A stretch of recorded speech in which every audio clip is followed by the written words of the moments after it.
Hi everyone, in this video I would like to share how you can change the voice of the Google Assistant on your Android device in a few very simple and easy steps. Please note the fact that in prior to following our actions, we highly recommend that you update your Android version to the latest possible version of Android. Let's go ahead and start. First of all, you gotta turn on or activate or call up for the Google Assistant. In my case, all I gotta do is hold the power button for half a second. Here, just press on this icon that is located on the bottom left corner of your display.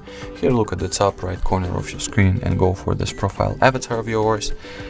And here, just look for the voice settings, or you can simply use the search bar for the voice. And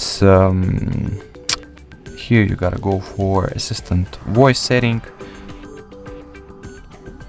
and right now you can go ahead and customize the assistant voice on this device. Here are the voices you can pick for your Google Assistant. If you like this voice and want me to keep using it, just stop here. In my case, there are two values, two options to choose from, but you might have way more than that. So that was it for this video. Thank you so much for watching, and bye-bye.